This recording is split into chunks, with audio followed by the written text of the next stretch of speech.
Hello, guys and gals, and welcome to another episode of Unique Items. Today we're going to be going over the new Necromancer Unique, Kessime's Legacy. Kessime's Legacy is absolutely insane, and I'm absolutely loving this particular piece of equipment. I think the clapping action of the blood waves is absolutely hilarious, and it just does so much good damage. Now, first off, let's cover where you get this item from. This item drops from Lord Zir. So if you're looking to get this item, you're going to want to farm Lord Zir. He's up in the Darkened Way up here. And you're going to need Exquisite Bloods, which is the type of material that you're using to summon Lord Zir. Exquisite Bloods come from, as you can see here, Elite Monsters, cash rewards from the Tree of Whispers, World Bosses and Legion events, Blood Maiden in the HellTide, Undercity of Kurost, and bartering at the Mercenary Den. So you can pick up Exquisite Bloods all over the place. As you can see, I'm certainly not lacking in Exquisite Bloods at the moment. Now, when it comes to the actual item itself, let's go over the item, let's talk about it, and well, let's see if I have, did I have another one in here? I do. We're going to grab this one because it's a little bit less beefed up, because I currently have mine, masterworked and whatnot. So right now, it does have a very interesting passive effect. This is an inherent effect that cannot be modified. It's called Casting Blood Wave Fortifies you for 85% of your maximum life. That's right, 85% of your maximum life. So anytime you use Blood Wave, instant fortification basically, except if you have any other fortification involved. So just a massive level of fortification that is going to make it so that your character is always fortified, which is very important for an overpower build, by the way. Because Blood Wave is an overpower build, or an overpower skill, you definitely want to make sure you have your Fortify maxed out and your HP maxed out. Because if you pull out your stats and materials panel and you hold your mouse over overpower, it says extra damage granted to skills when they overpower, further increased at the moment of impact based on your maximum life and Fortify amount. So basically you are getting a huge bonus to the damage output by increasing your maximum life, and your Fortify is also increased when you increase your maximum life. So your Fortify matches your maximum life. So if you have 30k life, then you have 30k Fortify. And I am pretty darn close to 30k life, by the way. Let me show you.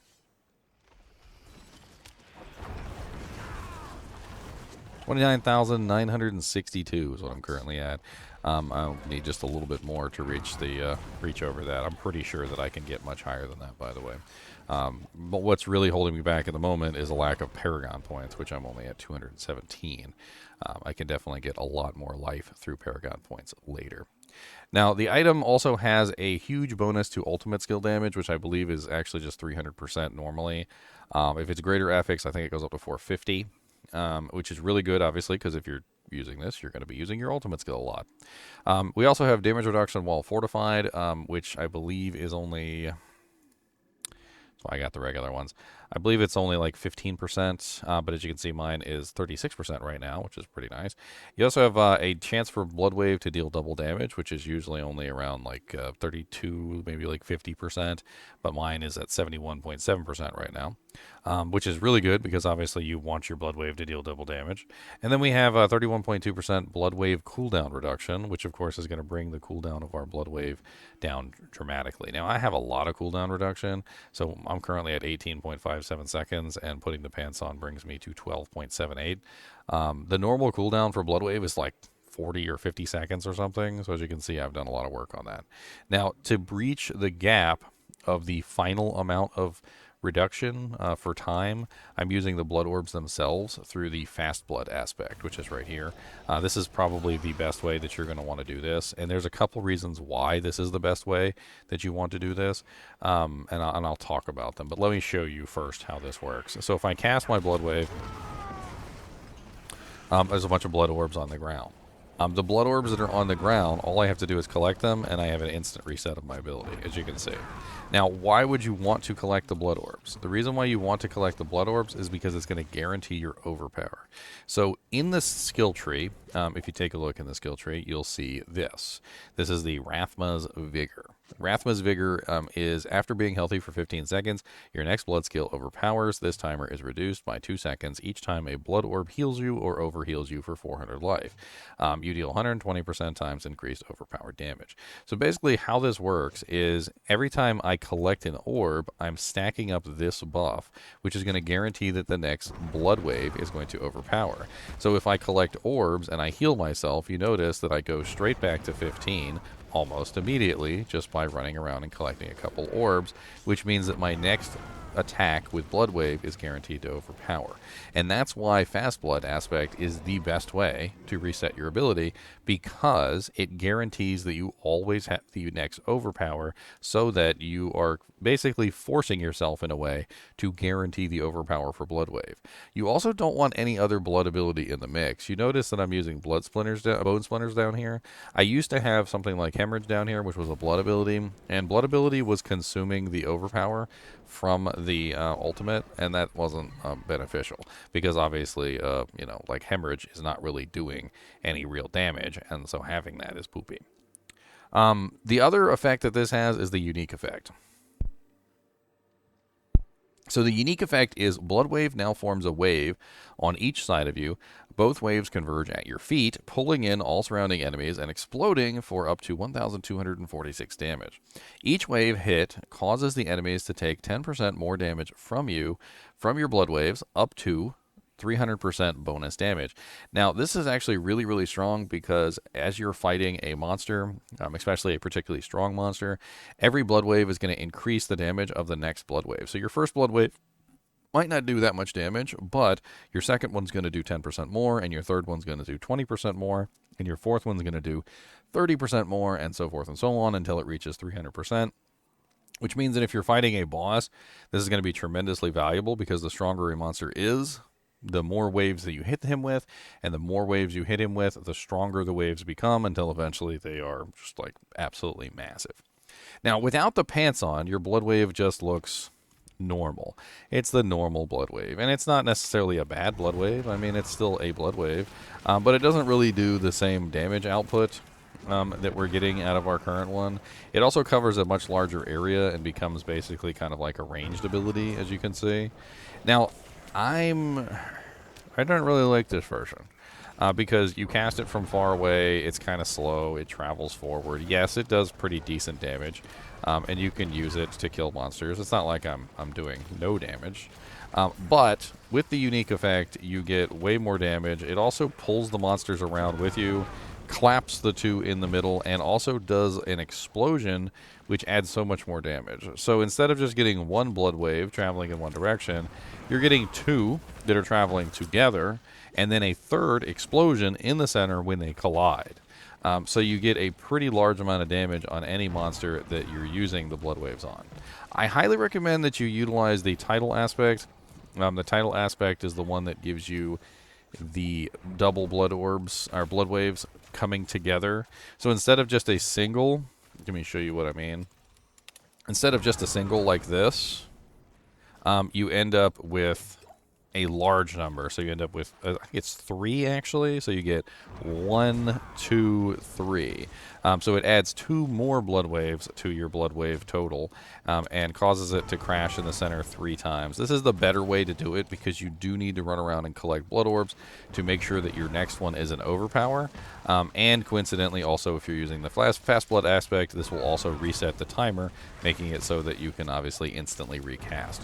Now, the downside of utilizing this aspect is that you're unable to cast it before the last wave ends, but most of the time it's not really that big of a deal. You just cast it, run around, collect a couple orbs, and then you just cast it again, run around, collect a couple orbs, cast it again, collect a couple orbs, cast it again.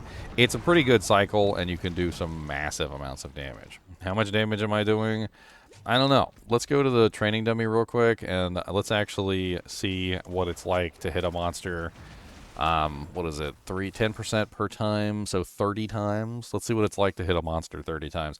I don't think I've ever had a monster survive 30 times a blood wave, because the blood wave scales rather dramatically with each blood wave, because you're getting a 10% bonus for each time you hit the monster. And I can't think of a single monster that I've fought so far that's actually lasted 10 blood waves, because my character is very well set up. But let's try though, shall we? Let's get a boss training dummy. And let's just start wailing on him, and let's see what our damage goes to. Make sure we collect for the overpowers. 68 billion. Of course, it's going to keep going up every single time we hit him, because we're getting more and more damage on this training dummy, up to the maximum of 300% coming from the effect.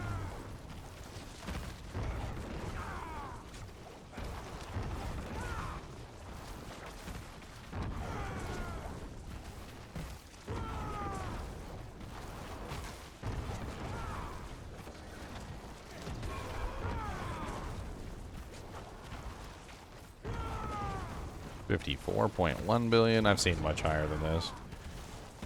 Must be more specific circumstances involved.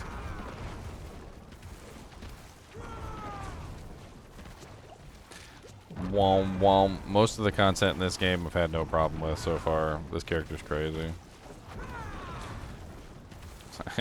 The billions numbers just like pop out like crazy though.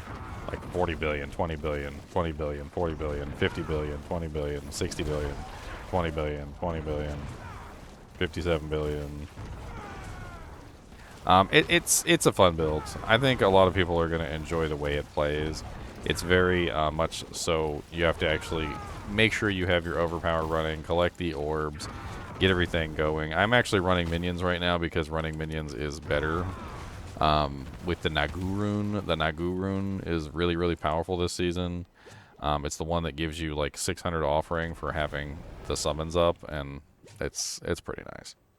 Overall, very impressed with this pair of pants. It does have some flavor text. I forgot to read the flavor text. Too soon she was taken, yet Rathma let Kessime rest in death, for they both had found peace in the cycle. Upon the hill where she lay, Rathma poured forth his blood, and no evil trod thereafter. That's actually pretty cool. I would highly recommend this one over the Bone Sphere version, but the Bone Sphere version is actually kind of neat too. I do have one of those laying around, by the way. I'm sure it's somewhere in here. Indira's Memory, that's the other one.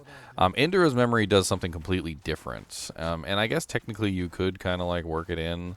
It allows you to put bone spears into the build, and it's a whole other thing. We'll talk about that in its own separate video.